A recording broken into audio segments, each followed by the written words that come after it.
Welcome to Audibly Haunted. I'm your host, Ani Kachadorian. The paranormal is all around us. Sometimes, it's the lady in black that haunts your basement, or maybe the dark shadows that lurk out in nature, or maybe places of the past. And sometimes, the supernatural, the unexplainable, live within the pages of the books upon your shelves. Here at Audibly Haunted, we dive into different haunted literary works, myths, and folklores every week, simply trying to, well, make sense of it all. You can find Audibly Haunted on Instagram at Audibly Haunted, and you can find the podcast on Apple Podcasts, Spotify, Google Podcasts, or anywhere you get your podcasts. Again, welcome to Audibly Haunted. So, let's dive into that.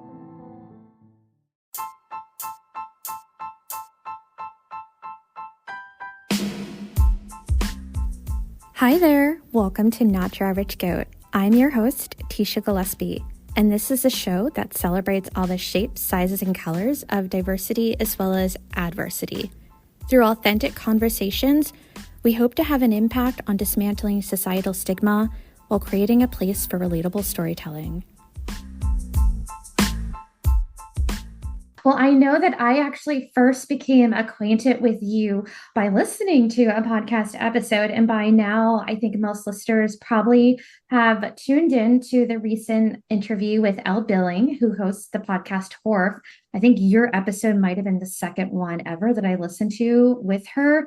And it really just captivated me. And, being someone who identifies as a disability, I was just so amazed by the work that you were doing. Especially, it's really nice to come across folks who are really kind of acting as those advocates and allies. I think we definitely need more of those people. And I'm so thankful that you are in this world and that you're doing the things that you're doing. And so thank you all around for all that you're doing. Oh, you're absolutely welcome. These families and kids that are in the documentary that let me into their life for 10 months, that's a pretty long time. What I learned and experienced while documenting their life changed my perspective and outlook completely. A switch in my brain flipped. So anything I can do that might educate or influence or have someone go, oh, I never thought of it that way, I'm willing to do, because my life has changed and these families and kids are still in my life. I actually went and saw one of the kids. We're getting ahead of the game, so your poor podcast people aren't going to know what I'm talking about. But I actually went to see Liam, one of the kids in the film. He got a part in a musical at his school. And, it's been a couple years since we filmed them because of COVID and everything, and then the film being released. But they're still in my life and I love them forever. And so I went up there and supported him at his school and watched him do an amazing job in a musical. If you don't do it afterward, maybe you want to pause right now and actually go tune into the documentary that we are referring to called Everybody Dance. You can access it on Prime and Apple TV, and I think YouTube, maybe. Is there anywhere else, Dan? The actual film distributor has a subscription-based YouTube channel, but he also put it up there for free. So if you just type in Everybody Dance documentary, you can find it for free under his YouTube channel. So that was very, very nice of him to do that, knowing that, I was going to be doing conversations like this and we want to get it out to as many people as possible. But it's also on Tubi, Google Play, Apple TV, but you have to pay for some of those. So why not go to Prime Video or YouTube and watch it for free? One question that I always love to start the conversation with, Dan, is to actually have the people I'm bringing on the show go back in time to your 7-8-year-old self and reflect on, who was Dan back then? What was your personality like, your interest? Because I think it's so interesting to kind of look back to the young version of yourself and, maybe see whether or not there were any dotted lines to the person you ended up becoming. So when you look back, who do you see? Well, I do remember because I did start out as a dancer, as we'll probably get into, um, as the conversation goes on. But I remember putting on shows at my neighbor's house. They lived right next door to us, but they had a house with the garage attached. We didn't, because they cost a little more to have the garage attached. And we used to use that as the stage because we could change our costumes in the kitchen and then just walk into the garage as if we were making an entrance on stage. And of course, I was, the director and the lead of that. And we're talking, this is like, 8, 9, 10 years old that we did this. And I remember I used to make my mom make lemonade and I'd help her make cookies, which of course she paid for all of that. And then we'd sell it back to her and all the other parents that had to sit in the driveway and watch us do our little stupid ass shows. Um, but when you proposed that question, I thought, oh my gosh, I was producing at the age of 8. Who knew? But I also remember my mom and dad getting mad, not mad in a bad way, but like at Thanksgiving and Christmas, I never wanted to sit at the kids' table with, my cousins and stuff like that. I always wanted to sit at the grown-up table. So I would try to sit on my mom's lap or try to get her to share the dining room chair seat with me. And she's like, Daniel, there's not enough room for us. So I also thought I always loved adult conversation, so it was like, why can't I sit at this table, uh and I remember one Thanksgiving when they actually got a folding chair out of the closet and added me at the end of the table. Well, then I couldn't reach the table to eat the food because I wasn't tall enough. But I just loved what they were talking about. So it's fascinating, and I'm glad that you brought up that question because it made me think about what it was like. What did I actually do? What led me to this? Because, who really thinks back to when they're, 7 to 10 years old to see if it was there anything there that shows a glimpse of where you ended up today. So it was a fun little memory to go down and to ask my sister. And she was the one who told me about the Thanksgiving trying to sit at the table. She said, yeah, you kept trying to crawl up on on everybody's lap to sit at that table. So yeah, I so love that. As a fellow person who I'm the oldest in my household of all my siblings. And so, I think I naturally was always just very mature and wanting to be more involved with the adults versus like my little sisters who were constantly annoying me and bugging me. So I can totally appreciate, you wanting to like kick your mom out of her chair and right. sit at the big the big kids table.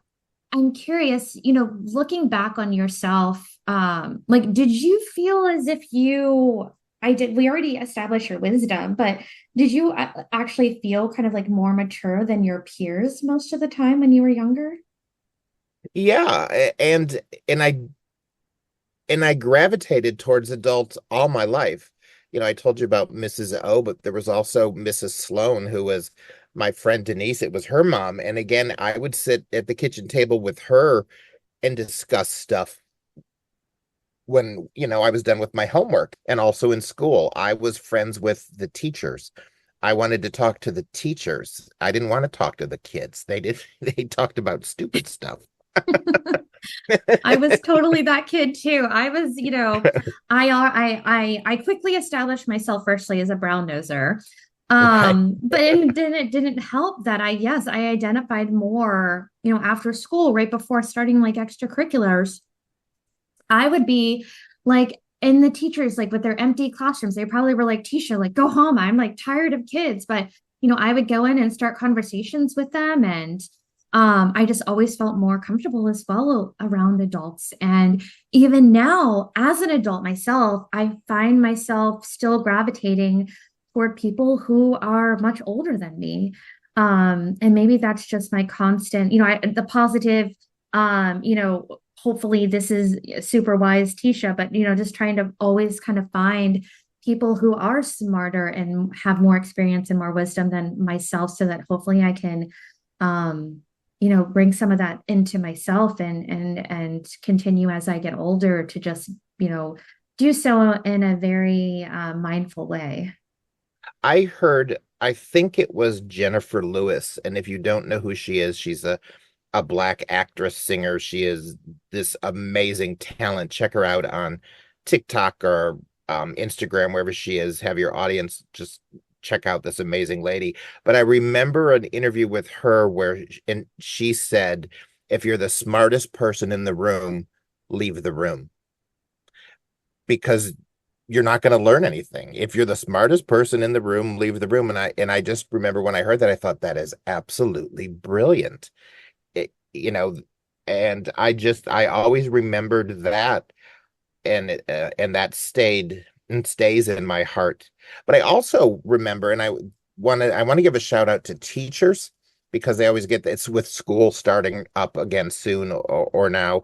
That also going back to when I was a freshman in high school, and we had study hall back then where you had an hour during the day in school to do your homework.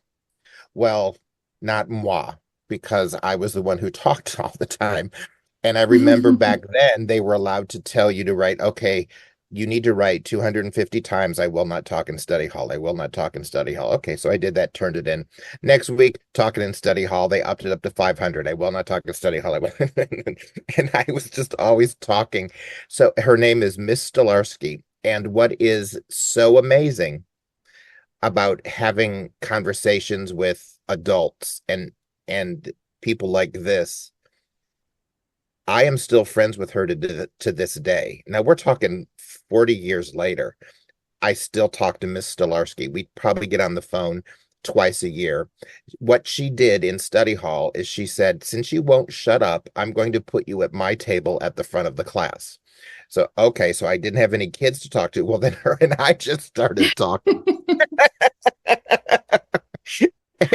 And she taught me so much about life, and we discussed everything. But it was funny. And then she would go, and I remember her kicking me under the table, going, "You have to stop talking me because you're now at the front of the class." Well, we've talked a little bit about your family, and I know you grew up in Cleveland. Can you kind of paint a picture of what do you remember about, just family life and upbringing and, any special traditions or like values that you think helped to shape you into the person that you are today? There's a definite split in my life, and it was in fourth grade because we moved to the new house. I remember, so it's interesting how I can divide my life into two different sections.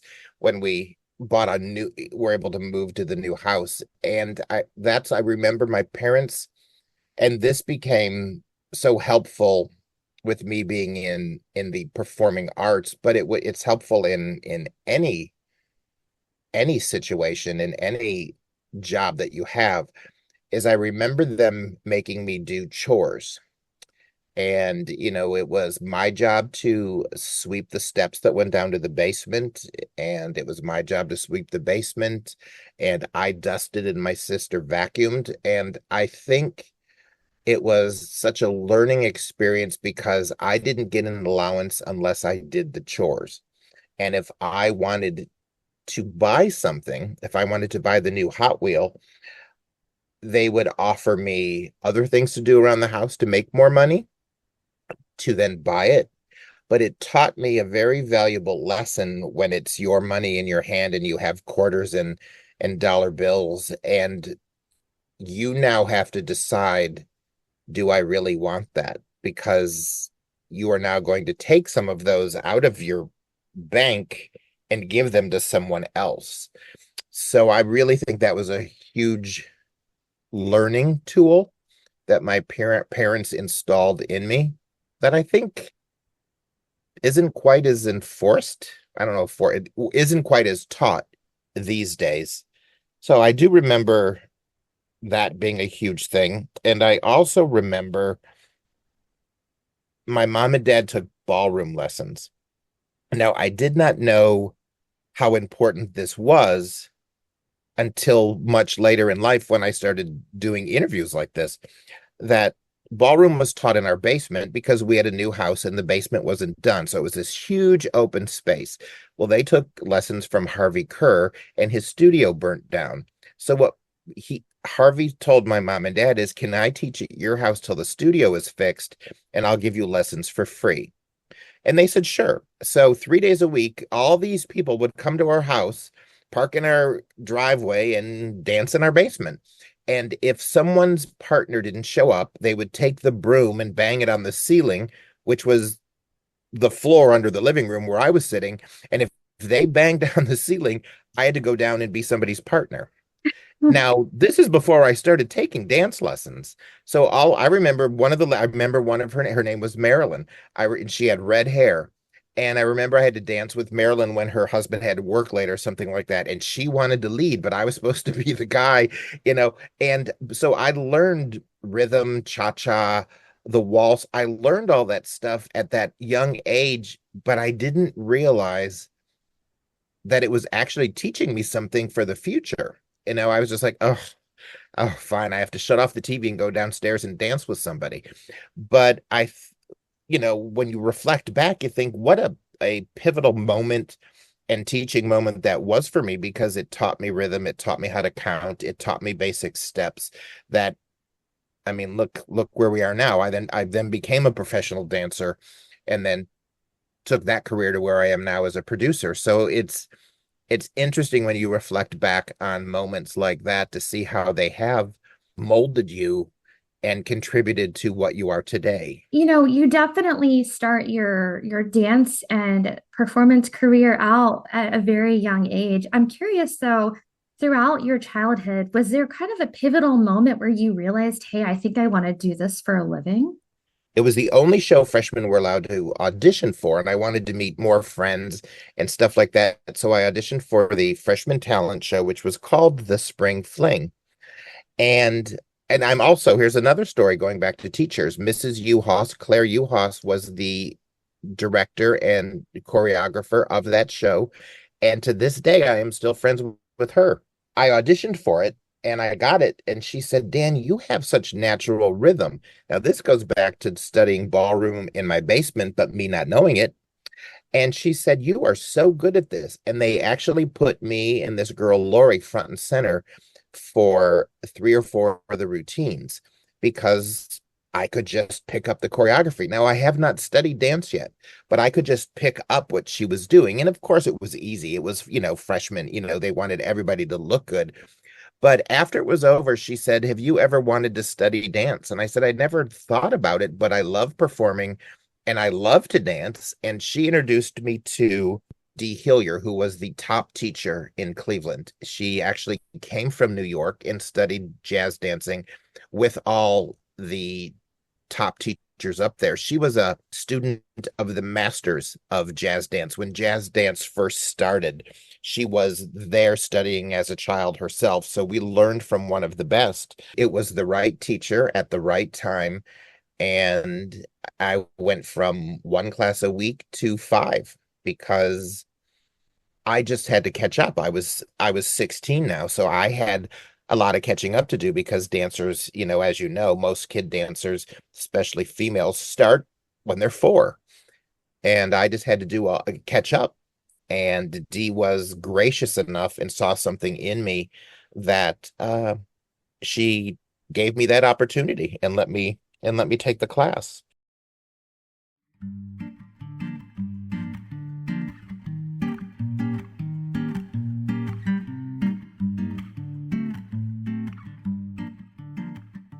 You go on to have this incredible career in dancing and perform or choreograph over 100 shows and direct, sold out performances of like really remarkable shows like Annie and Footloose in LA. And then, actually go on to work with Columbia Pictures and Simon Cowell. And, now you have an Emmy Award, definitely such an incredible career. But I love to kind of go back early on in your career. I'm curious because, I'm kind of thinking about, late teens, early 20s, kind of getting that freedom and becoming a quote unquote adult. and dance and performance kind of being, you have to give it a lot of care and really take it seriously. So if you remember kind of some of those early experiences when you were like quote unquote adulting and you leaning into your independence, were there any like conflicts that you ran into in terms of like figuring out like how do I actually exist in this world and enjoy where I am presently, but also take my craft seriously? Now then, this is when I was like, still 18 or something. So I had no problem making that decision and turning down a party or a class at that age. Now then, when I moved to Los Angeles, I got in a dance company called On Our Toes. Well, yes, I got on a dance company called On Our Toes. But I was, in my 20s now, and there was this one guy, Dave, in the company, and we became great friends. Well, we went out on a Friday night and got thoroughly wasted, drunk. So, but we had rehearsal the next day. It was like with another mentor and wonderful teacher in my life, Jody. And she was the director choreographer of the dance company. And we had to go to ballet class in the morning and then rehearse with her. And we were both so hungover. And she noticed and she pulled us to the front of the class and made us lead the class. And you're Oh my like, gosh. oh no. And in ballet class, you have to bend over and you're going towards your feet and then you come up, you Oh reach left no. and right. But she did that to teach us a very important lesson that, this was rehearsal for a show we were going to do. And this is how you decided to show up. What if it was show day? What if we had to perform at the Dorothy Chandler Pavilion that day in front of 8,000 people? So it was a life lesson that you're doing ballet, you're just like, oh, please let me just go lay down in my car, please. Let me take a nap. But it was also a valuable lesson where then then, if you want to do it, you have to make those decisions. You then have to go, okay, I can't go to this party. Or if I go to the party, I'm just drinking water. That's it. And I can stay for an hour because we have two shows tomorrow night. So that was a very, very valuable lesson that I learned. Early 20s, finally able to drink and go out and party and, build new relationships and friends in a new city can be very tempting. And so, despite how awful the experience might have felt in the moment, just a really great experience just to remind you of, are you actually passionate about this? And do you want to make it in this world? And what are you willing to do in order to make it? Well, and it teaches you, the discipline and yeah, like you said, is this what I want to do? Because you will have to sacrifice no matter what your career is. It doesn't really matter Mhm. where, what career path you choose, but there will probably always be some type of sacrifice along the way, and it's juggling your schedule and moving things around, and you do have to miss out sometimes because that's just the way it goes. That has happened throughout my entire career, also now as a producer. Okay, well, I had the dance studio where I filmed for Everybody Dance. The big classes that I wanted to capture were on Saturdays and Sundays. Okay, well, I worked Monday through Friday already, so okay. Well, I'm working Saturday and Sunday now because I have to film. This is what I want to do. This is the story that I want to tell. So my husband Ron had to, also get used to that. Then there was a compromise there, and it was like, well, I'm going to be filming for a couple months, so can you take Tuesday off and let's make Tuesday our date night? Because or Saturday I'd get home at 5:30 at night and then we'd go out and I'd want to go back, I'd want to go to bed, but you know, you make it work. So many people, including my husband, celebrate their birthday and their birthday week and they need to have a party on their birthday and go out to dinner on their birthday. Well, even back when I was in high school and studying with, taking class with D. Hillier, I was in shows. I never celebrated my birthday on my birthday because I was working. So I don't Yeah. understand. That's one thing where I'm just like, y'all are crazy. I cake on my birthday. Sorry, I'm in West Side Story right now. Yeah. See you in 3 weeks. I never understood the people in, God bless them, but I never in my life did I ever celebrate my birthday on my birthday. It just never happened. But that's just part of the grind. And one thing that happened a couple years ago, this was tough. It pushed me to my limit, but I also think my my dance training and theater training taught me this. I was on a docuseries that followed a pro cycling team, and we followed them all across America. And they qualified and made it to a race in China. But I was also doing another documentary about the fishing nets that were captured, that were whales and dolphins were getting caught in. So I had those two projects going at the same time. Well, the cycling one took me to Colorado for a week. I came home for a day, did my laundry, we had planned a vacation with my husband in Italy for 2 weeks. So went, was home one day, flew to Italy for 2 weeks, but I had to pack from Italy to also go to China because the team was going to China after that. So how do you pack for Italy and China at the same time? I flew from Italy to China and my husband came home. I filmed for 2 weeks in China, got home, had one day off, and had to film the whales going along the coastline because that's when they were migrating. So I was up in a helicopter following these whales along the coast.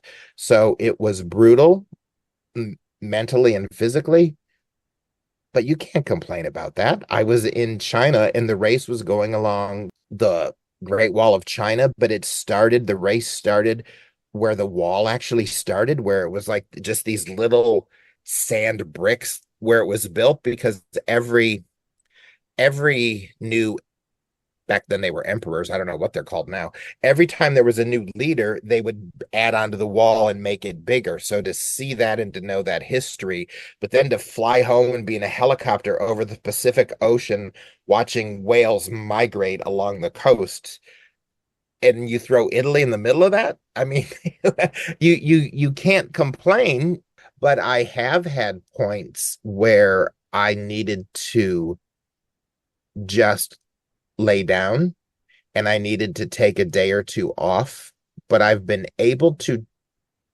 train myself and my body and my mind to get me through what I'm doing now and have that day off later, because there are definitely times that I have laid in bed all day and my husband Ron knows this. There's a day or two where I need to not talk to anybody and I can't do anything. And I've learned to accept that as a day where if you picture your brain and your body as a computer, it is now on reset. Your body tells you when those files in your brain need to go away and reorganize and reshuffle. And I think this is more for performers now that I've crossed over to the producer side. I think that in Hollywood, they expect so much of these performers that, to have them do 35 interviews in one day, and they're just sitting in those chairs, talking about their movie over and it's just constant. They push performers sometimes a little too hard. But I definitely think on set and things like that, and I'm good. This is going back to more like Columbia Pictures and Simon Cowell. On set, there needs to be professionals who can help people at that moment. On X Factor and AGT and stuff like that with Simon, that's a lot. That's a long day and a lot going on. And those contestants have to deal with things that they never in a million years thought they'd ever have to deal with. And I think that it should be mandatory that there are people on set that will listen to them and take their concerns. And I'm grateful and happy to say that, Simon always did that. I think about kind of like my just own like my own experience being an introvert, being in kind of like the marketing world, and just 6 hours of meetings for me kind of just turns my brain to mush, and I just kind of shut down, and I can't even imagine having to be on for like 20 hours in a day and literally perform. Sometimes in these meetings, I Right. only have to sit there and listen, but actually literally have to perform and put on a show for people, whether it's answering questions or, being on stage and dancing or singing. That just must be really, really tough for some people, especially for those people on X Factor or America's Got Talent, where that may not be their regular lifestyle. They might just be taking a risk for the first time in their life, and they're now just entering it, and they have no tools, no guidance, no resources for even how to Right. handle their emotions.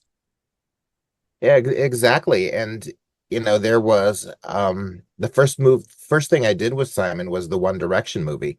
So you picture those five guys that were catapulted into that world within a 2-month period.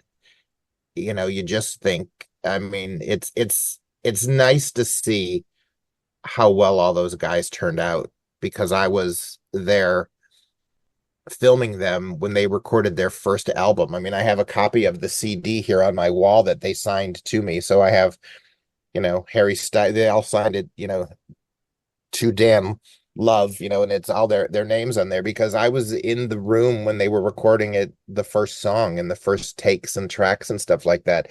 And to see that all five of them, yes, some have had some ups and downs and a few bumps along the road, but they've all turned out, you know, happy and very good. And I also think that goes back to their upbringing and their parents and their families, but also the protective bubble that Simon and his company put around them. So, Dan, you obviously had this like really great career, but I'm curious to know, as you were climbing that showbiz ladder, did you ever run into any like challenges or adversities, or was it pretty much smooth sailing?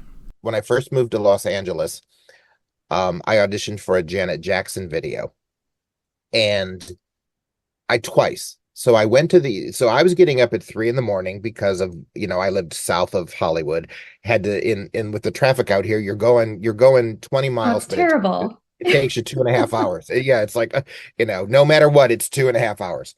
So I had to drive all the way to the valley, get in line for the audition and sign up and stuff. And I would walk in, and there'd be 400 people there, and they'd just walk down a line and they'd say, you stay, you stay, you stay, you stay. Didn't even watch us dance. I was like, what the hell, what?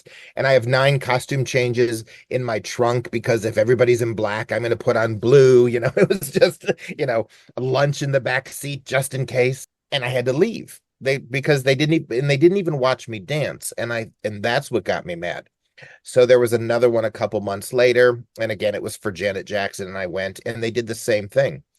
And I thought, oh no, no, no, no, no, no. This is not going to happen again. I need to know what's going on. So I waited. I waited there all day till 10:30 at night, when they were over and they were walking out. And I stopped one of the ladies that was behind the table. I don't know if she was a producer, whatever she was, but she was one of the ones who was like, you stay, you stay. And she didn't watch me dance. And I want to know, why the fuck aren't you watching me? Because I can do 4 pirouettes on each leg. So I've trained my ass off, and you didn't watch me. And she said, you want to know the truth? And I said, yes. And she said, you look too masculine for what we're going for, because with that Michael Jackson, Janet Jackson era was very asexual. And I have a very strong forehead and chin. I look like my dad. And she said, I just look too masculine. And I'm like, have you met me? And I was like, because I couldn't put two and two together. And then I realized, oh, this has nothing to do with talent. This is, here's a face, an actual physical face that just is too masculine for the picture that they want to paint in this video. So then everything started to fall into place. Then it started to make sense to me. So that moment didn't stop me. But what it taught me was, at this point in time, at this point in my life, I cannot be in videos because I'm not the right look. So that's when I started auditioning for dance companies. My road in my career took a slight curve to the left, but I never gave up on dancing. I just knew it wouldn't be with Janet Jackson. But there was another story that, again, it was a physical thing, is I thought I would audition to be a dancer at the Tropicana Hotel in Las Vegas. Now, the description actually said men that are 6 foot. Well, I'm 5'10". They're going to love me. I'm going anyway. So I flew out there and auditioned, and they put us on stage. I made it through the first audition of dancing. Then they brought out a kid, this poor little boy, who had one of those things where they actually measure you and the stick hits on your head. Oh my gosh. And I'm like, oh no. And I popped my knee, had it in his groin, and I go, I'm 6 foot. And he's like, 6 foot. And then he goes to the next one. I'm like, I paid my money to fly here. But then they brought out the women. So these were the dancers. And if you picture the showgirls in Vegas, they're in 3 to 4 inch heels and 4 foot of feathers. And they are 5'10" to 6 foot tall themselves. And the first thing they wanted us to do was to pick them up and dip them in that, like, there's that famous like ballet dip with the swan where you're holding her leg and you dip her head towards the floor and then pick her up.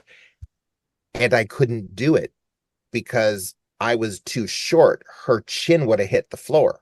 And again, I had to go through that experience to realize, but see, then the whole producer thing, I started learning that stuff. I thought, this has nothing to do with my technique and ability as a dancer.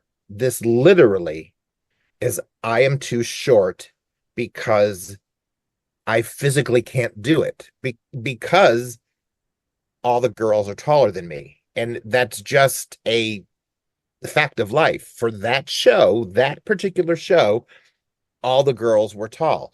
And then they had the 4 foot. I would have looked like this little kid up there running around. Like, why is that little guy up there getting in the way? Get him off the stage. That's when I started realizing things like that are important. Each show is different, be it television, stage, whatever. And there are aspects of it that you might not know and you might not understand, but there's a reason. It hurts for a day or two, but then I always can make sense of it and move on to the next thing. Cause I'm like, okay, well, that literally is because you can blow dry your hair as high as you want. You can wear, put lifts in your shoes, but when you have to pick her up and with those feathers, her face is going to hit the stage because you can't lift her high enough because you're too short. That's just reality. I'm glad you weren't willing to hit some woman's head on the ground, but you're willing to knee someone in the balls. I know. Well, because it didn't make sense till she stood next to me, and I'm like, oh my God. And then it made sense. And then I just said, excuse me, and I walked off the stage because it clicked. It made sense because she just looked down at me like, you are not touching me, because she knew I would drop her. She knew there was no way it was going to work. Hello, my name is Zuki, and I'm the co-host of Life as We See It podcast with A&A.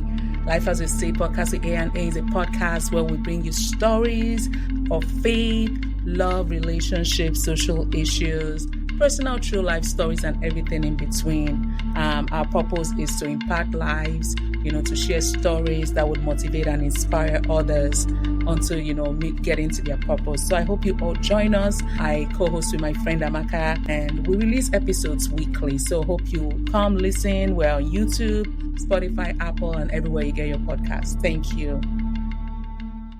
As a lover of theater, you're constantly attending shows, during your off time, and you end up getting fed up with some of these imperfections that you're noticing in lighting and sound. And so you end up transitioning your career a bit. Can you talk a little bit more about how you start actually kind of like directing or choreographing your own shows? When your first introduction to theater is Broadway and Broadway shows that were coming through Cleveland that my mom took me to, that's all that I ever experienced. So then when I was getting further along in my dancing career, I was being asked to choreograph stuff. And the first show I choreographed was Oklahoma. And I choreographed it as if it was a Broadway show. I mean, I did things. First of all, I can't believe the kids did what they did, but there actually was a review, and my mom had it it's in a box somewhere, where the reviewer here in Los Angeles said the choreography by Dan Watt is as good as anything on Broadway. I always wanted the cast to do their absolute best, but then other shows would hire me to choreograph, and I thought, well, that director is just lazy. Why is he doing that? That doesn't make any sense. That's wrong. Why are they not? Shouldn't there be something over there? What is wrong with the lighting? Why are they only using 2 lights? There's 3 people on stage. Hang one more light, and so it was these little things that started bothering my mind. I was reflecting back to everything that I saw, and everything that I saw is what influenced everything I wanted to create. So I thought, instead of getting mad at this producer or this director or this crew, start your own. I mean, why am I going to complain about the show you're putting on when I could just do it myself? And that is, was probably naive, but I was never afraid of something like that. And I still am not. So I thought, okay, I'll just do my own. So that's how I crossed over into producing. I thought, you know what? I'm going to produce Guys and Dolls. And I got a 500-seat theater, and that's what I was going to use. And it had 300 lights. Well, I'm going to use all of them, and we might even add some. And I just created the vision that I wanted to see. And I hired the cast that fit. I had auditions, and I just put the crew together, and we sold it out. And it was like, well, when are you going to do another one? But I never even thought of making it a life. I just was like, I can't deal with these people anymore. They're doing it wrong. Well, then I just happened to do a production that was so well received that then people wanted more from me. I'm like, what, you want Danny Watt to do another one? I'm like, oh, okay, I guess I will. And it just happened. And then I okay, so now you're going to do Footloose. Oh, okay, now you're going to do Annie. Yeah, we had a good run for 10 years. Everything was sold out. And I know during this 10-year time too, you actually intentionally started bringing in some lesser known productions like the Author's one-woman Broadway show. And I'm curious to know from you, why was that so important for you to bring in these lesser known shows? Well, a lot of the celebrities or the performers were known people, but for whatever reason, Los Angeles didn't want to bring them in. And I couldn't figure that out, because I was so blessed to see back in Cleveland. I saw Cheetah Rivera, Ben Vereen, Lola Falana. I mean, I saw Leslie Uggams, and she signed my program. Because I just loved her. And I was 15 years old, and my mom and dad are like, why are we waiting outside here? I'm like, because Leslie Uggams is going to sign my program. She's going to talk to me. And so they're like, oh my God. And she did. Well, Leslie Uggams is now the blind woman in the Deadpool movie. I mean, and I saw her cabaret show, so I was exposed to these wonderful shows, and I thought, they need to be out here. These are amazing, talented people, and why is no one doing it? So I just thought, that's what I'm going to do. And actually the first show I did was B. Arthur's one-woman show. And so I did it. And then after that, I brought out Dixie Carter's cabaret show, and then Melissa Manchester, and then Carol Channing. And these were all sold out shows. And I was just like, why was LA afraid of them? I don't, I still don't know. I don't know why other people didn't do it, So I wanted to offer these amazing, talented performers to the Los Angeles area because I loved what I saw. And, theater can be an escape, and you can just, go on a journey for 90 minutes with someone and listen to them sing or tell stories or whatever it is. And I thought, well, if nobody else is doing it, why don't you do it? Well, I love that you did. And I'm wondering, I think about Manhattan and I see all these like quote unquote random shows going to Broadway. Have you seen that like access and equity of these smaller productions and these actors? Like, do you think that they've gotten more visibility over the years now? I think it is getting better because of the internet, and you have access to them. You can hear about them in so many other ways, where before, the only way you would know about B. Arthur's one-woman Broadway show is if you were a Broadway geek. I mean, who else would know about that? It was pre-internet. So I think that there's so much more access to them, but there's also a lot more competition. It's hard right now. I think back to the beginning of the pandemic, and I think one thing that I thought was so incredible is when Disney, I think they owned like this part of Disney Plus was Broadway shows. And when the pandemic started, they offered that to people for free for about a month or two. And I thought that that was Right. incredible because you think about shows that there's so many families and people out there who can't afford to go to Broadway, and to be able to get access to Hamilton or Mean Girls or Kinky Boots. I mean, incredible shows, and no one is able to see them sometimes because of the cost of them or because they're not in their market. And so I thought that was really great for Disney to do that. And I also think that if families, there is community theater, there are avant-garde, small. I'm going to actually go see a show on Sunday up in Santa Monica, and I think it only seats 89 people. But the premise of the show interests me. And the tickets were $20. So I think that there is amazing art out there. You just have to look for it. And I was lucky enough that my parents exposed me to it and then let me go whenever I wanted. They never, after a while, they didn't want to go anymore. They're like, "You're going to go see Lola Flana?" Yeah, okay. So you eventually go off, you do this 10 incredible years of these amazing shows, and then you go off and you decide that you want to enter the TV and the film space. And I know one of the first attempts you did was interviewing for Dr. Phil, but it didn't necessarily turn out the way you had initially expected. Can you talk a little bit about that experience? Oh, that poor girl. Yeah, it was a Tuesday and a Wednesday. I had two interviews back to back. And again, I had done the stuff at the theater and still had another show ready to go if I needed to. So I never just quit producing theater because I'm going to work in television. So I was never that drastic because you still have to pay the bills. But I went for the interview to see at Dr. Phil on Tuesday. And I just wanted to get my foot in the door. So I thought they were interviewing for someone to work in their travel department to get families, a mom and a daughter to the show, handle the, ground transportation, air transportation, hotel. Well, when I was bringing shows to LA, we were talked about, I brought in the Peking acrobats. I brought in dancers from Russia. I mean, the Peking acrobats it was so difficult in paperwork because they were kids. And then you had to bring in their teachers and the work visas, everything that was involved to bring 40 some people here was ridiculous. I never had so much paperwork in my life.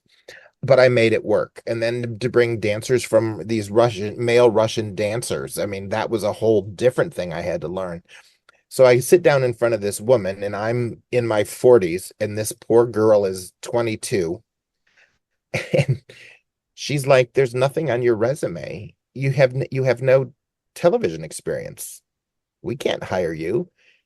And I told her what I just told you. I said, I just brought 42 people from China to the US and dancers from Russia. And you don't think I can get a mom and a daughter who are fighting from Kansas to LA? I was so mad but see, she didn't see it. She did not see my ability. She just saw on that piece of paper theater, but she didn't look at what was involved with me producing all of that stuff to make it happen. So I was furious at her for not grasping that. But the next day, I had I was going to say an audition until I was a dancer. I had an interview at Columbia Pictures, and I sat with the guy, and he said, "Are you sure you want to work here?" And I said, "Why?" And he said, "Well, Dan, you've produced full-on shows. You're going to have to start as someone's assistant for at least a couple months to learn how we do it. You're going to be doing grunt work. You're going to be reading scripts and entering data into a computer for hours, but you're going to learn how we do it. This is what happens when a new script comes in. This is where it has to go. This is what has to go to this executive. This one is filming. You're going to learn all this stuff that is going to seem so minuscule to you." And so he didn't want me to feel like it was beneath me because I've already done it for the theater. And I said, I just want to work here. I said, I'll start wherever it is. And so he hired me because he saw what I did and how I could apply it to that job. So I was very lucky that he was willing to have that conversation and that he saw that I had the abilities. I just had to learn to change it from theater to the way that Columbia Pictures does it. And, I could go apply it, Disney. Well, Disney probably has a completely different way to do it, a computer system and programs that they use. No matter what job you go to, you have to adjust to how they do it. So I just learned, and then I was in charge of hiring the interns and all that kind of stuff. And then I got to work on the first movie I worked on, from the script read all the way till the red carpet, was House Bunny with Anna Faris. It's so, when you think about those two experiences, those interviews with Dr. Phill and then Columbia Pictures, with Dr. Phill, it was this woman and looking at your resume and not being able to see the value that you brought. And obviously, you're starting to enter this certain age and it can become a little bit tougher. But then when you go to Columbia Pictures, they're easily able to see the skills and how they transfer. And I'm thinking about it for, a lot of people make career transitions throughout their life, maybe inside the showbiz world, maybe outside. And for some companies, I think just this perspective and this mindset of being able to actually look at skills and think about how they can transfer to this job, I think is so important and can really make or break someone's opportunity. And so do you think that age discrimination had anything to do with your interview at Dr. Phill and maybe why they just immediately rejected you? I don't know if age discrimination, I think she was too young to be holding interviews. I think she had less life experience. So I think it was a mistake on the Dr. Phill show to have someone who's like 22 running interviews for the people that are coming in. I think she didn't have enough life experience to get it. When I went to work for Simon Cowell, he has a way of working that is brilliant.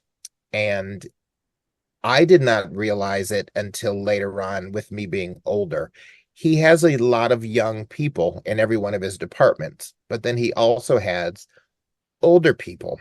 And when we had a meeting, the meetings were always at his house, And I would say 95% of the time, unless it was a speed meeting that was about a specific thing and we just had to get it over with, he invited the interns because he said, you never know where the next great idea is going to come from. And everyone in my company has a voice.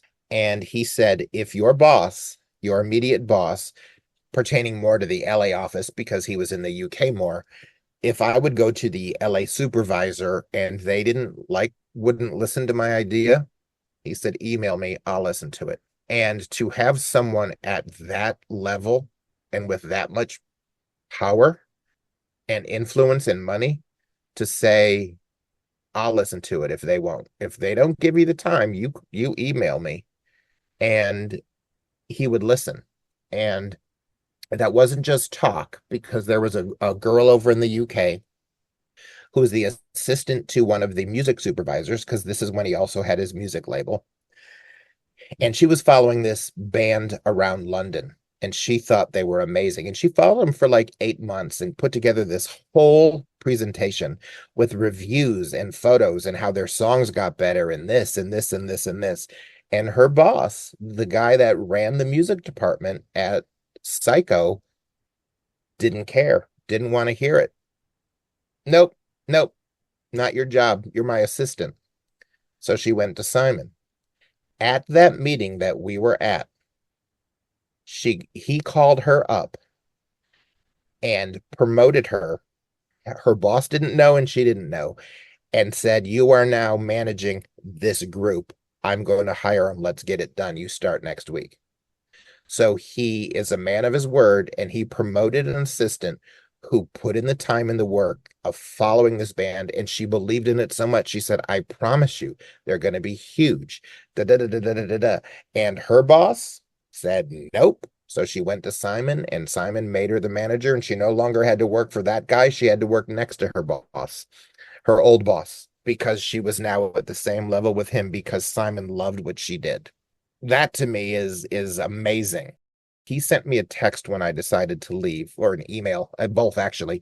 But I have this wonderful email from him, and he said, Dan, you were the quiet one in the corner, but I saw you there. You just never wasted my time. You just spoke up when it was needed, and I appreciated that so much. So he knew, or I shouldn't say he knew, he appreciated that, I was older then, so I didn't need to be the one, oh, listen to me, which, happens in any job, especially when you're young and you're excited and you think you have the greatest idea. I would sit back and then I would just, 2 hours in, I would speak up, and he'd be like, oh my God, what a great idea. Let everybody get all their bullshit out of the way, all their listen to me stuff. And then when that's all over, present your idea. And oh, by the way, it worked. I won. Hi, my wonderful GOAT fans. Thank you so much again for tuning in. You all are truly the best. If you are enjoying this episode and all the incredible people and stories we showcase on this show, I'd like to ask you to consider supporting us in 2 other ways. 5-star ratings and reviews tell platforms like Spotify and Apple that you find this content valuable and that others may too, meaning they're more likely to show it to future listeners. Secondly, we are now on Patreon, and for just $3 a month, you can help me to continue to source incredible guests and independently produce this show. Visit patreon.com/NotYourAverageGoat to consider joining us today. Again, thank you so much for being one of our greatest of all time fans. Now, you end up going off after working with Columbia Pictures and Simon Cowell to go be an independent producer and really put a lot of focus on showcasing these authentic human experiences and bringing to light a lot of social issues that need to be talked about. I'm curious, where it was this passion for years, or did motivation, was that always something within you that you always wanted to do? Or was there a moment in time that really pushed you to want to be able to create these authentic stories?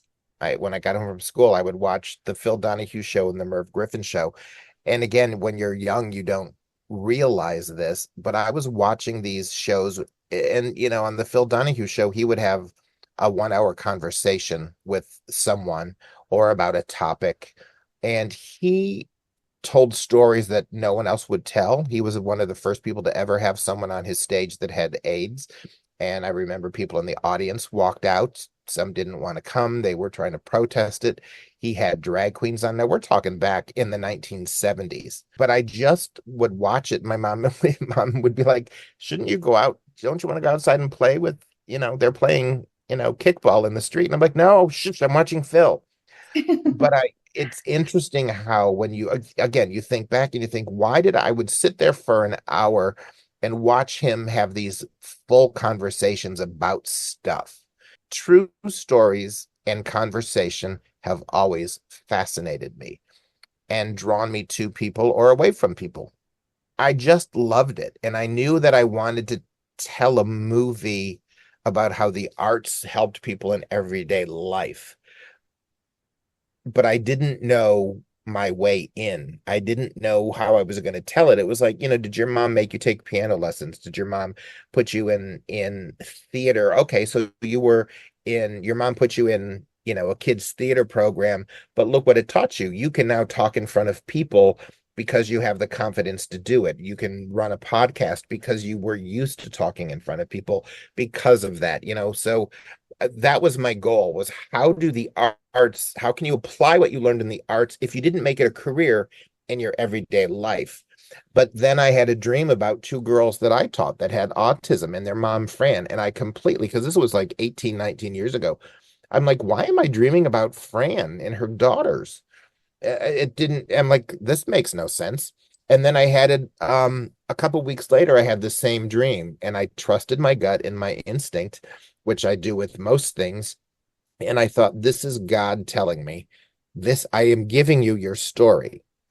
This is the way in, dipshit. I am handing it to you. This, you can, through the eyes of these kids and families, you can tell the story of how the arts, and in this case, dance, help them in their everyday life, how they apply what they learn, the discipline, dedication, confidence, all that stuff from studying in dance class and being in a recital in their everyday life. And that goes back to actually the story of, look at how I went to see Liam as one of the leads in the show at his school. The confidence that he learned over the years in dance class led him to be able to audition and then get the part, and the ability to perform on stage in front of people he didn't know. What was that experience like for you? Like, what were some of those special moments that you take away from those 10 months? Bonnie is an absolute angel, and the environment that she has created, it is in the name of her studio. Her studio is called Ballet for All Kids. Anyone can take there. No one is turned away. And I would say probably 30% of her students are neurotypical, and they do not have Down syndrome or autism or cerebral palsy. But this is a class that maybe they just don't pick up dance quick enough and they felt out of place. There were some kids that just didn't fit in a different studio, and this does move at a little bit of a slower pace because of the diversity in the class. So there are kids there that just needed a slower paced class, but they fit in perfect here, and they fit into that community. You can walk by that window and you have no idea, do they have a disability or not? And that is her whole mission and her concept, and she's living up to it. To feel that love in that room and at that studio, it is palpable, and it changed my life in regards to, I am still friends with Ailey, the one who had the little Afro puff in there, her and her mom. I just love her.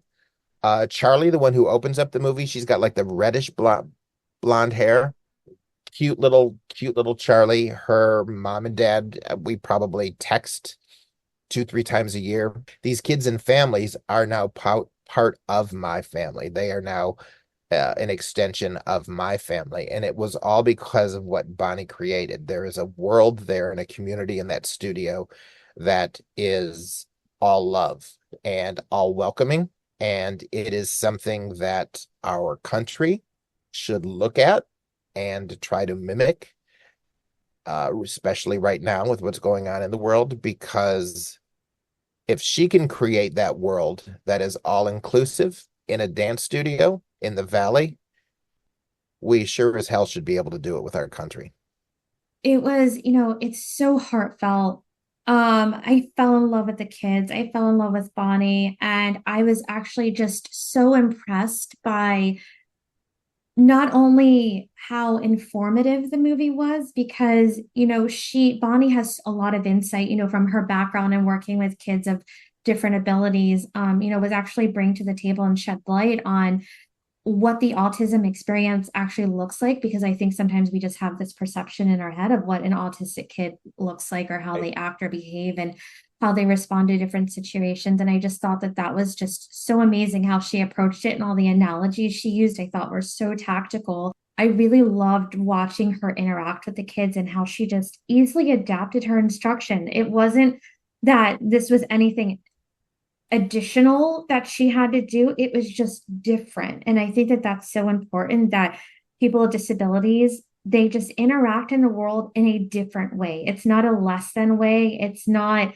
it just, I like to think of people with disabilities as not being disadvantaged, but just having actually different abilities. They're not disabled, they just have different abilities. And I think there's nothing wrong with people identifying as disabled. I, as a person with a vision disability, sometimes will identify as disabled. I've taken ballroom dancing, and I have been so appreciative for the dance instructor that I worked with, because it was really her just helping me learn more from like a tactical perspective, and like, kind of showing me, okay, like placing my arm, and like, this is where your arm needs to be. This is how your feet need to be. And she was amazing. And I think just having people in this world that can think differently and just realize that people with disabilities are not less than, they just are different, and we're all different in some way or another.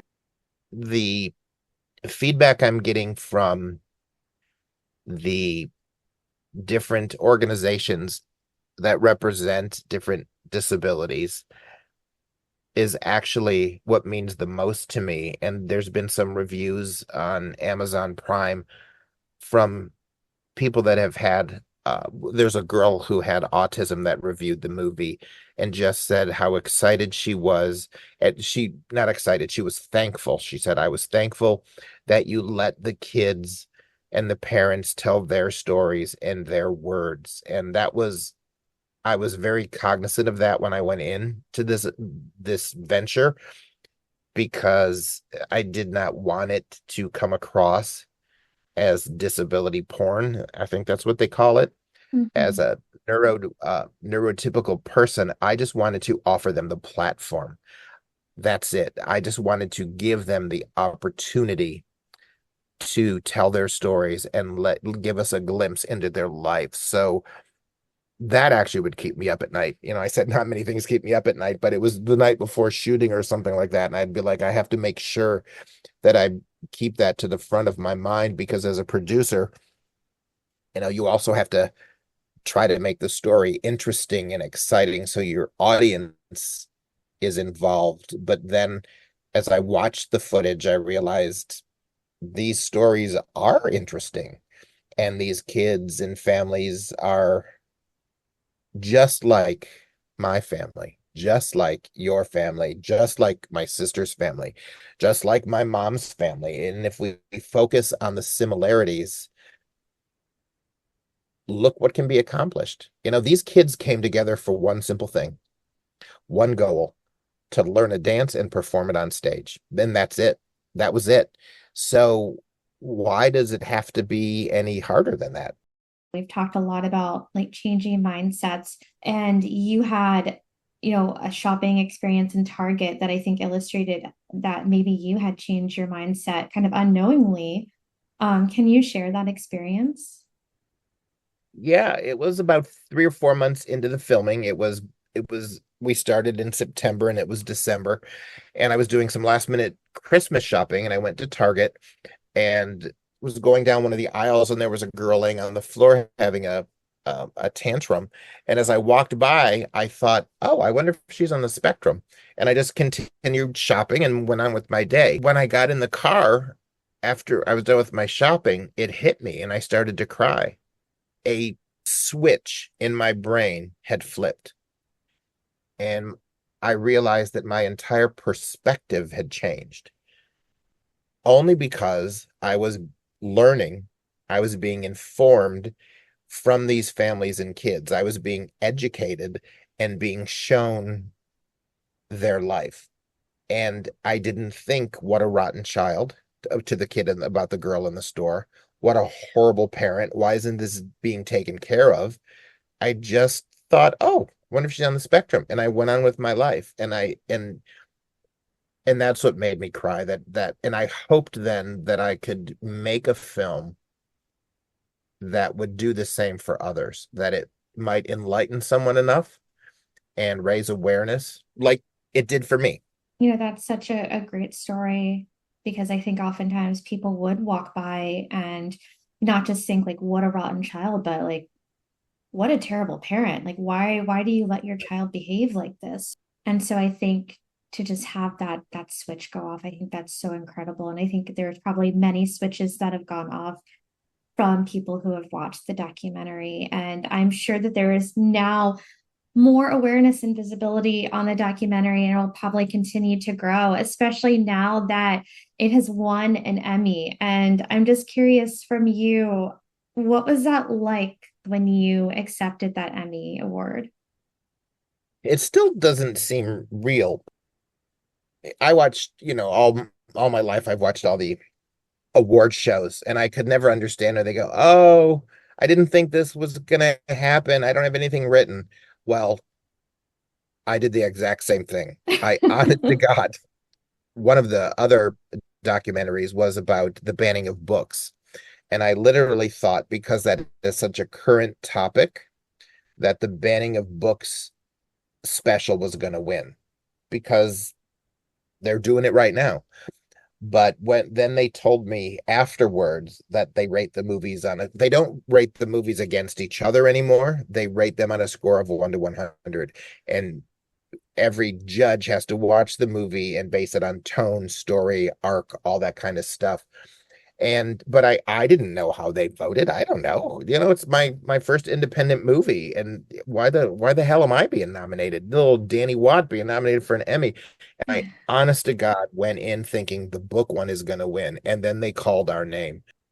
It's a sense of gratitude that the judges got the story, is what I'm hoping, and is what they voted on, that they understood the message that I wanted to get across, is, the similarities, and maybe the switch in their brain flipped.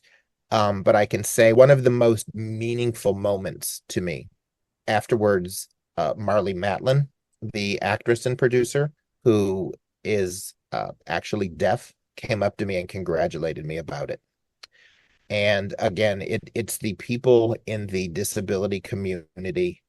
It's them embracing it and appreciating the way that I filmed it and gave these families the opportunity. That means so much more to me than any of the awards, is that I hope I did it in a respectful way and honored these kids and families and their stories by letting them tell it. That's what I appreciate more.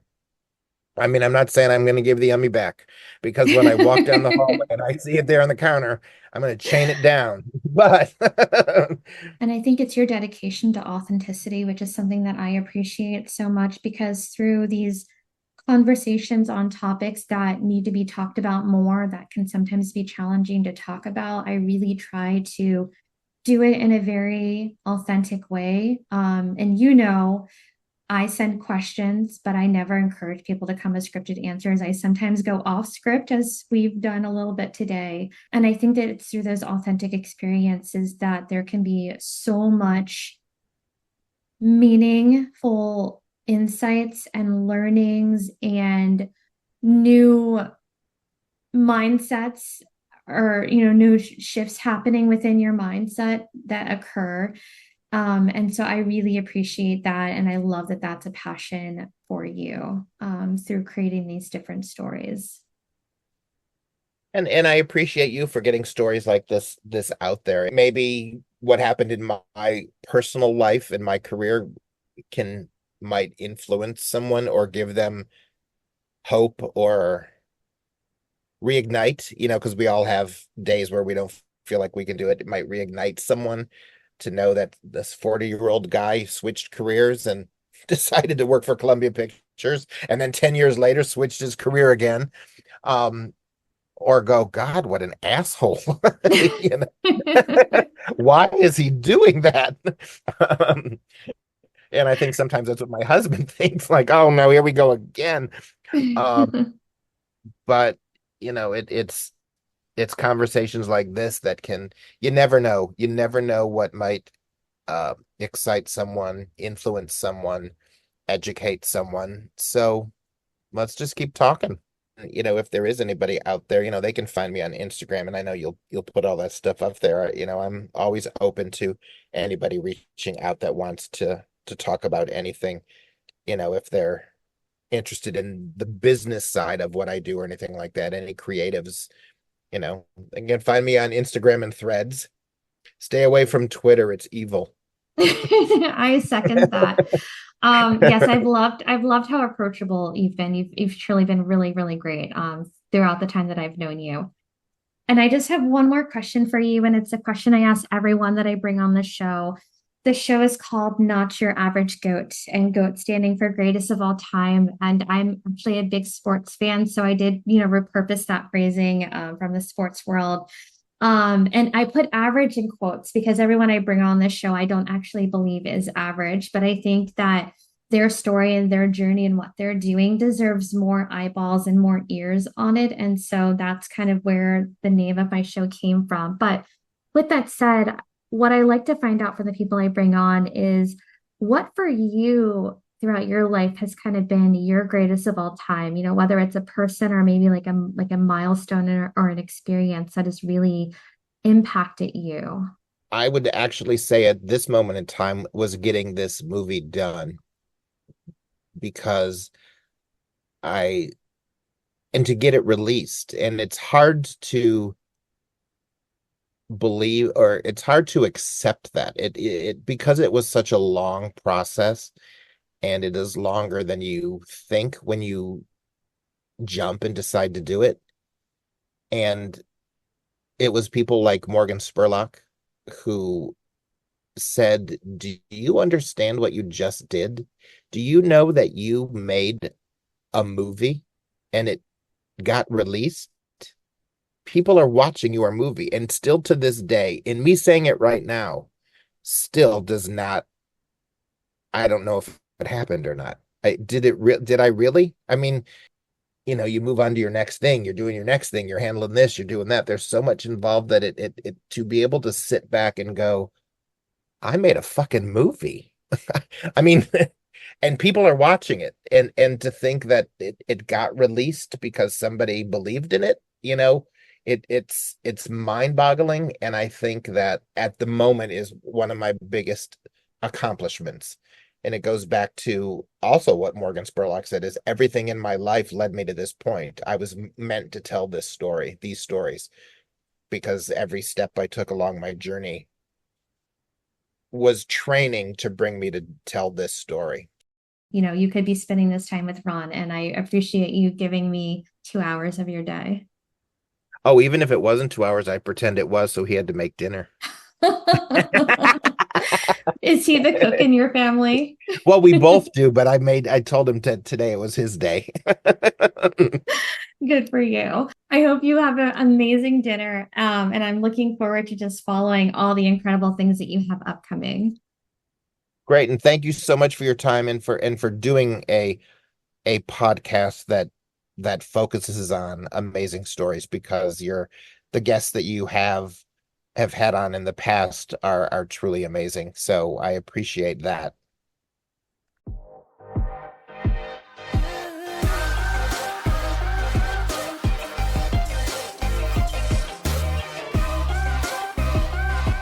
Not Your Average Goat is produced and edited by yours truly, with music by Anton Blazov and Sergio Quadrado.